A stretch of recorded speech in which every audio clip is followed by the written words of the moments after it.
दोस्तों नमस्कार। मैं नरेंद्र कुमार और आप देख रहे हैं न्यूज ब्लॉग्स। धनबाद से आज की बड़ी खबर। शिक्षा व्यवस्था, परीक्षा में धांधली, छात्रवृत्ति की अनियमितता और नियुक्तियों में भ्रष्टाचार के खिलाफ छात्रों ने आवाज उठाई। धनबाद के टाउन हॉल में आयशा, आरवाईए और वामपंथी छात्र संगठनों की ओर से छात्र युवा संसद का आयोजन किया गया। इस छात्र संसद में झारखंड के अलग अलग जिलों से और दूर दराज के गांव से पहुंचे छात्रों ने शिक्षा से जुड़े अपने सवालों और समस्याओं को खुलकर सामने रखा। छात्रों की प्रमुख मांगों में शामिल थी गुणवत्तापूर्ण शिक्षा, धांधली और पेपर लीक से मुक्त परीक्षा व्यवस्था, विद्यालयों और कॉलेजों में बेहतर सुविधा युक्त छात्रावास और छात्रवृत्ति व्यवस्था में पारदर्शिता। ग्रामीण इलाकों से आए छात्रों ने कहा कि आज भी बड़ी संख्या में विद्यार्थी शिक्षा की बुनियादी सुविधाओं से वंचित हैं। कहीं स्कूलों की स्थिति बदहाल है, कहीं शिक्षकों और संसाधनों की कमी है, तो कहीं परीक्षा और नियुक्ति प्रक्रिया की पारदर्शिता पर सवाल खड़े हो रहे हैं। छात्रों का आरोप है कि शिक्षा और नियुक्तियों में अनियमितता तथा भ्रष्टाचार युवाओं के भविष्य के सामने बड़ी चुनौती है।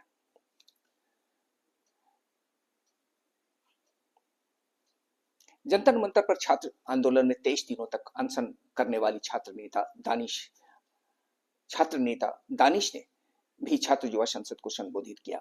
उन्होंने प्राथमिक शिक्षा से लेकर उच्च शिक्षा तक की व्यवस्था पर सवाल उठाए और कहा कि पिछले कई वर्षों में शिक्षा के क्षेत्र में लगातार गिरावट आई है।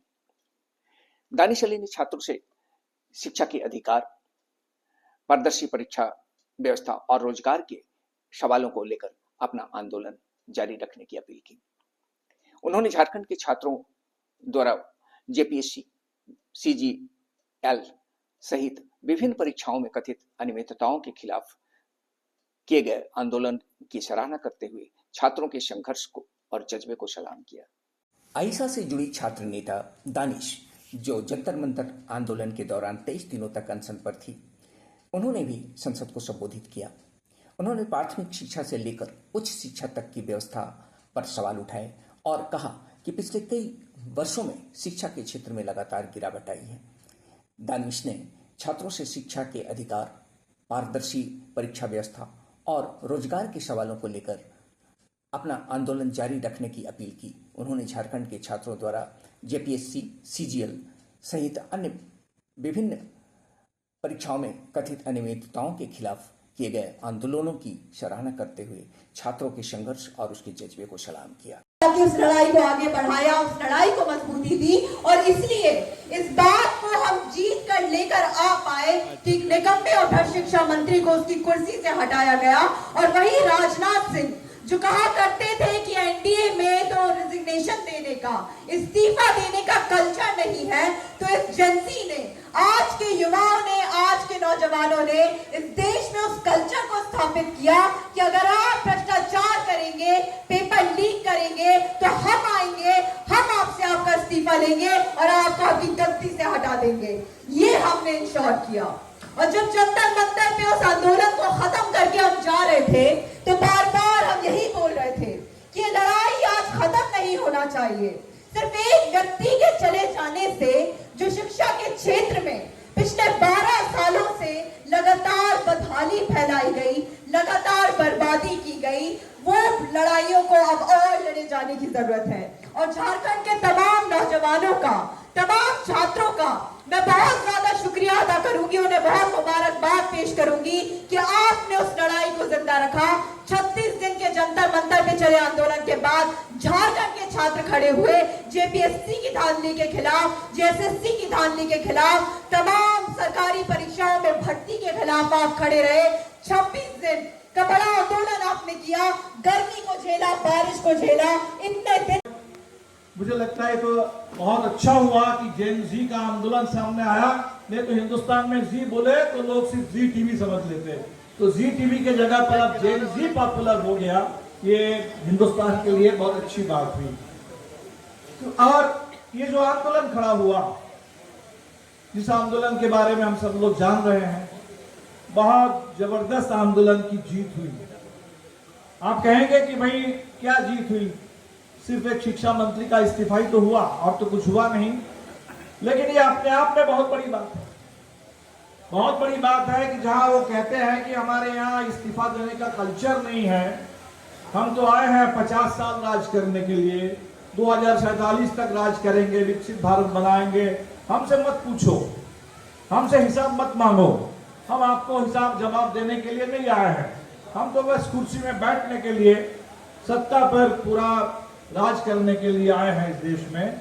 तो वैसे लोग जो आप सिर्फ सत्ता और कुर्सी की बात करते हैं, उन लोगों से ये कहना कि आपका कल्चर भले हो चाहे ना हो, हमारा कल्चर है कि हम इस्तीफा मांगते हैं, न सिर्फ मांगते हैं बल्कि लड़ करके इस्तीफा हासिल कर लेते हैं, ये कल्चर हमारा है, ये हमारा उत्तराधिकार है, ये जंतर मंतर ने साबित करके दिखा। और इसीलिए बड़ी बात है, बड़ी बात है। जंतर मंतर के बाद जयपाल सिंह मुंडा आपके रांची के स्टेडियम में हमने कहा कि ये जो आंदोलन रांची में शुरू हुआ, या अभी जो बिहार में गर्दनीबाग में पटना में चल रहा है, हमारी नजर में सारे आंदोलन एक है। सारे आंदोलन, उसके जो मूल प्रश्न है वो एक है। वो मूल प्रश्न क्या है? वो है शिक्षा में, परीक्षा में भ्रष्टाचार, वो है बहाली में धांधली, वो है सरकार की ताना, सरकार इस तरीके से जवाब नहीं देती। अगर भ्रष्टाचार की बात हो तो सरकार चुप रहती है या उसको दबाने की कोशिश करती है। तो जिसको आप लोगों ने कहा कि सरकार की अकाउंटेबिलिटी, आप अगर चुनी हुई सरकार है तो आपको जनता के सामने अपना हिसाब देना पड़ेगा। और झारखंड की सरकार से मैं तो कहूंगा कि ये भाजपा विरोधी सरकार है, और इसीलिए इस सरकार की जिम्मेदारी और ज्यादा बन जाती है कि आपका जो रास्ता है वो हरगिज भाजपा जैसा बिल्कुल नहीं होना चाहिए। भाजपा अगर दमन से, लाठी और गोली से पेश आती है, आपको छात्र नौजवानों से बात करनी होगी, बातचीत करके हल निकालना होगा, और यहाँ वो दमन का रास्ता, झारखंड का रास्ता बनना नहीं चाहिए। तो ये इस देश में इस आंदोलन ने ये स्थापित किया। छात्र युवा संसद के प्रमुख अतिथि दीपांकर भट्टाचार्य ने भी सरकार की शिक्षा नीति, शिक्षा एवं नियुक्ति प्रक्रिया में कथित भ्रष्टाचार को लेकर सवाल उठाए। उन्होंने कहा कि लोकतंत्र में सरकार और छात्रों के बीच संवाद जरूरी है। झारखंड सरकार का जिक्र करते हुए उन्होंने कहा कि हेमंत सोरेन सरकार भाजपा विरोधी जनादेश के आधार पर सत्ता में आई है, इसलिए उसकी जिम्मेदारी है कि वह भाजपा की कार्यशैली का अनुसरण न करें। उन्होंने कहा कि छात्रों और आम लोगों के आंदोलनों से निपटने के लिए दमन का रास्ता नहीं बल्कि बातचीत का रास्ता अपनाया जाना चाहिए। उनके मुताबिक सरकार को छात्रों से बात करनी चाहिए और समस्याओं का शांतिपूर्ण ढंग से समाधान लोकतांत्रिक तरीके से निकालना चाहिए। धनबाद की छात्र युवा संसद से एक बात साफ है, आज का छात्र सिर्फ डिग्री नहीं चाहता, वह चाहता है पारदर्शी परीक्षा, निष्पक्ष नियुक्ति, बेहतर शिक्षा, छात्रवृत्ति और सम्मानजनक भविष्य। ये सब बातें सुनिश्चित नहीं होती है तो इसका सीधा असर लाखों युवाओं के भविष्य पर पड़ता है। तो सवाल यही है कि क्या सरकार छात्रों की आवाज को सुनेगी? क्या परीक्षा और नियुक्ति व्यवस्था में पारदर्शिता आएगी? और क्या शिक्षा के अधिकार को जमीन पर वास्तविक अधिकार बनाया जा सकेगा? तो धन्यवाद, आज के लिए बस इतना ही। खुश रहिए और निडर बने रहिए। Thank you.